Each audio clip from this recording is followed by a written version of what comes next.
Adrianna Lau, jestem współzałożycielką Fundacji Wielozmysły, z którą miałyśmy przyjemność przygotować audiodeskrypcje i tyflografiki towarzyszące wystawie Taki pejzaż Wilhelma Sosnala. Dzień dobry, Robert Więckowski. Bardzo lubię to, co robi Fundacja Wielozmysły, a sam pracuję w Fundacji Kultury Bez Barier i my udostępniamy kulturę tym wszystkim, którzy na co dzień niekoniecznie mogą z niej w sposób swobodny korzystać.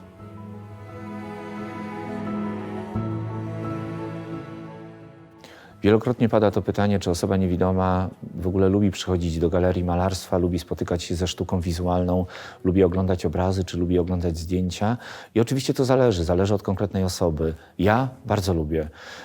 I bardzo się cieszę z tych wszystkich udogodnień, które za każdym razem dostaję w momencie, kiedy pojawiam się w jakiejkolwiek przestrzeni, bo bez tych udogodnień każda jedna galeria malarstwa, każda jedna wystawa w moim odbiorze po prostu milczy. Słowa, czyli audiodeskrypcja, są nieprawdopodobnie ważne. Dzięki audiodeskrypcji wróciłem w ogóle do muzeum, wróciłem do galerii i zacząłem poszukiwać tych wystaw, które mimo tego, że już nie widzę, nadal do mnie mówiły, nadal mi coś proponowały, nadal pobudzały moje emocje, nadal czyniły mnie człowiekiem troszkę bardziej bogatym, człowiekiem myślącym, człowiekiem, który wychodził sobie z takiego muzeum czy z takiej galerii i miał mnóstwo pytań, mnóstwo jakichś inspiracji do tego, żeby coś tam sobie przemyśleć, przepracować w codzienności. Potem dostałem tyflografiki i zacząłem dotykać tych tyflografik i się okazało, że zupełnie sobie nie radzę, nie daję rady, nie rozpoznaję w zasadzie żadnego przedmiotu, żadnego kształtu. I po jakimś czasie dotarło do mnie, że tak po prostu jest, że tyflografika sama z siebie często milczy. Trzeba umieć pracować z tyflografiką. Jest znakomita, jest w ogóle fantastyczna, ale musi być opatrzona słowami. Dzięki tyflografice, dzięki temu, że dotykam czegoś, co jest słowami nazywane, ja oglądam te obrazy. Teraz dzięki tym audiodeskrypcjom i dzięki tym tyflografikom dostaję coś nieprawdopodobnego. Każdy jeden obraz mam w kilkunastu odsłonach. Wszystko zależy od tego, jak wiele osób spotkam, które razem ze mną zechcą spędzić kawałek ze swojej wieczności przy tym obrazie i zechcą podzielić się swoimi odczuciami, swoimi skojarzeniami, swoimi myślami. Zechcą podzielić się ze mną tymi kolorami, które zobaczą na tym obrazie.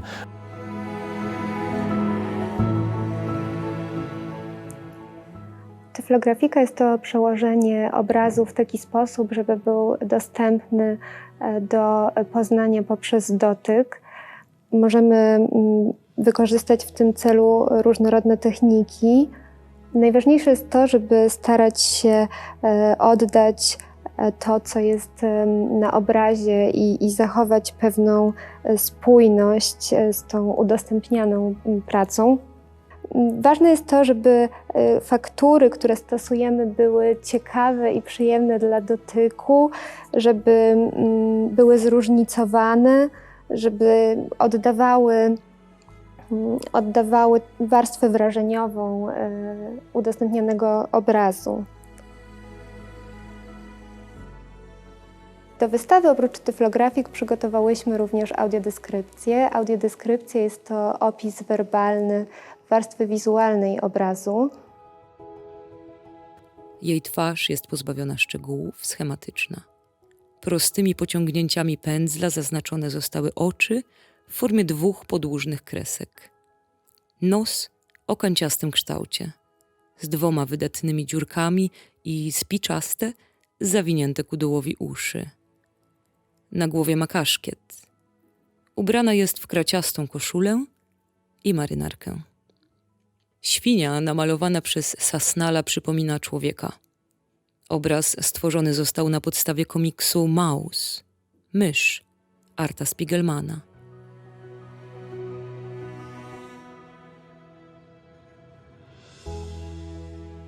Wybór tych prac i ich selekcja w przypadku tej wystawy była szczególnie trudna. Mamy tutaj niemal 60 obrazów i na pierwszy rzut oka one są charakterystyczne w swoim stylu, natomiast jeśli zaczniemy się w nie zagłębiać, to dostrzeżemy mnogość tych znaczeń i bogactwo formalne, taką różnorodność i to jest to, co bardzo chciałyśmy uwypuklić w tym naszym wyborze. Dla mnie szczególnie interesującym i ważnym obrazem jest Shoah Las. To ze względu na postać tłumaczki, wielokrotnie też przywoływaną przez samego artystę i krytyków. Ona jest tutaj. To, co wydaje mi się szczególnie właśnie interesujące, to jest to, że ona jest tłumaczką, ma pogodzić dwa światy, mieszkańca Sobiboru i reżysera Claude'a Lanzmana, którzy między sobą rozmawiają. I wydaje mi się, że to, co my robimy, udostępniając też sztukę i udostępniając te obrazy, to jest szukanie tego wspólnego pola, tego dialogu, wyciąganie pewnych znaczeń i pośredniczenie między odbiorcą a artystą.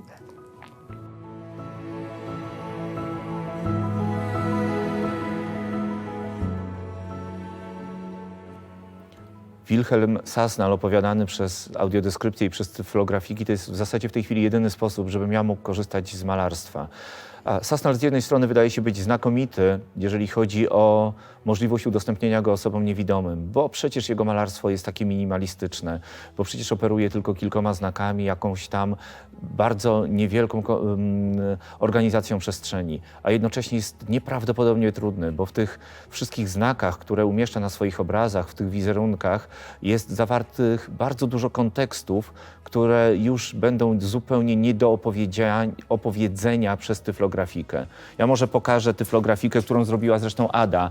Jest znakomita. Mogę poczuć wszystko. Mogę poczuć, że jest rower. Tutaj mamy... Na początku wiedziałem, że to są budowle, potem się okazało, że to są wieże, takie wieże strażnicze, które powinny być połączone tutaj ze sobą drutami w pewnej perspektywie.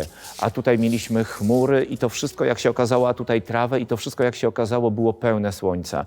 Ja mogłem poczuć to, że tutaj są różnego rodzaju elementy, ile one miejsca zajmują na obrazie, ale ta pełnia słońca i to wszystko, co w związku z tym jest związane z tym obrazem, z tą historią opowiadaną przez Sasnala, to już tylko i wyłącznie audiodeskrypcja. A dzięki temu, co zostało zrobione tutaj w Polinie, co przygotowały dziewczyny z Wielozmysłów, okazuje się, że mam jedno i drugie. W związku z powyższym mogę przyjść, mogę poczuć się jak prawdziwy widz zwiedzający prawdziwą wystawę malarską. Wystawa jest prawdziwa, a ja w tym momencie jestem całkiem fajnym, samodzielnym i kompetentnie obsłużonym widzem z niepełnosprawnością wzroku. I takie historie to dla mnie prawdziwe niebo.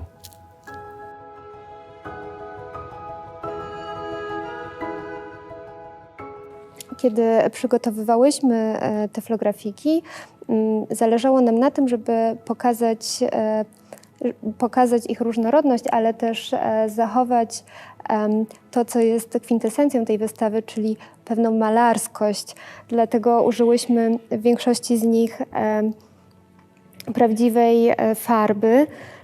Te faktury są zróżnicowane. Jako tło tyflografik zastosowałyśmy folię lustrzaną, która ma oddać ten efekt towarzyszący wystawie i folię, która znajduje się na ścianach.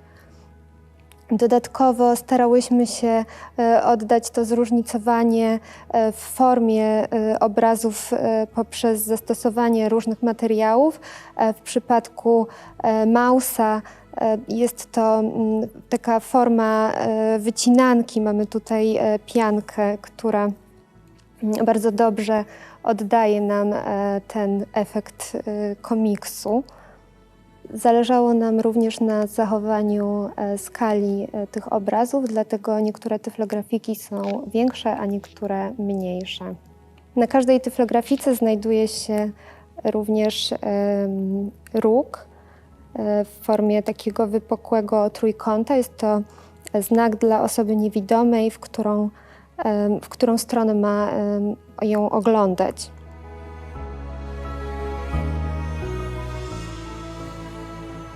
Robert, przed Tobą jest niewielkich rozmiarów abstrakcyjny obraz. Jest czarny, cały pokryty jest gęsto farbą.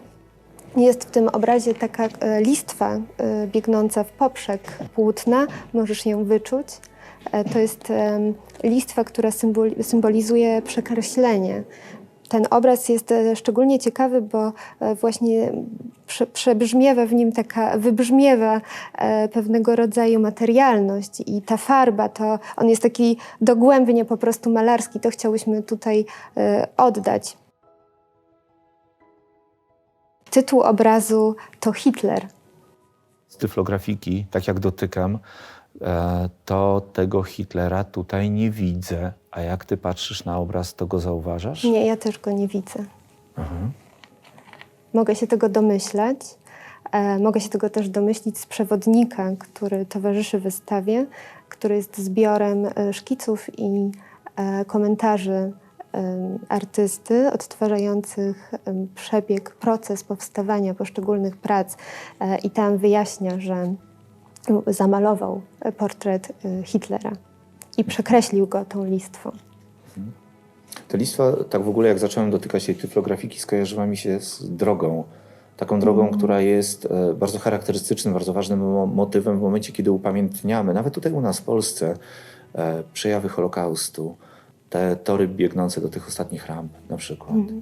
To ciekawe, że o tym mówisz, bo Sasnal nawiązuje też tą listwą, tym przekreśleniem do projektu Oskara Hansena i jego zespołu pomnika, który zakładał stworzenie drogi przebiegającej wzdłuż obozu, przekreślającej dokonane tam zbrodnie symbolicznie. On jest bardzo poruszający tutaj w tej warstwie takiej abstrakcyjnej, bo z tego tła, czy z tego tła po jednej i po drugiej stronie tła z dotyku nie wynika nic oprócz tego, że dużo tutaj jest tego materiału malarskiego.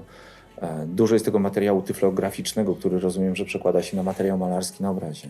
Tak, tak. I bardzo nam na tym zależało, żeby właśnie to oddać też w tych tyflografikach, żeby nie zatracić tej malarskości, która, tak jak mówisz, jest bardzo przejmująca.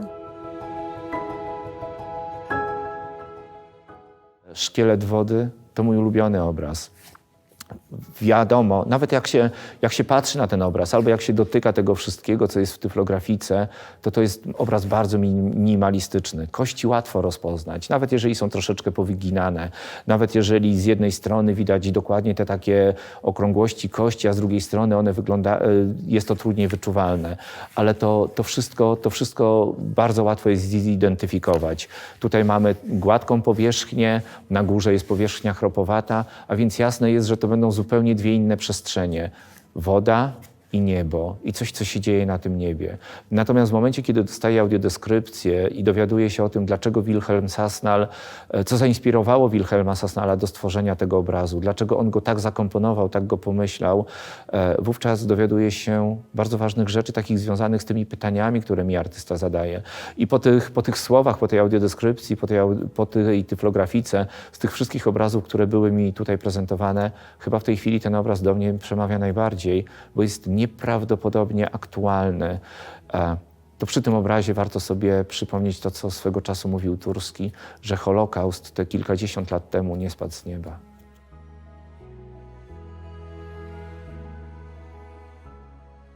Wilhelm Sasnal czeka, już teraz czeka i nie ma sensu odkładać tej wizyty na zbyt późno, bo potem może się okazać, że nie wystarczy czasu.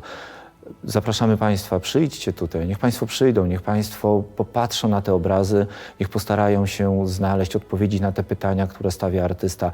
Na pewno to nie będzie czas stracony, a może uda się spotkać też i Adę, albo mnie, albo może tyflografiki, a może audiodeskrypcję. To wszystko na Państwa czeka. A jeśli nie mogą Państwo przyjść osobiście do muzeum, to zapraszamy bardzo serdecznie do wysłuchania audiodeskrypcji, które są dostępne na stronie.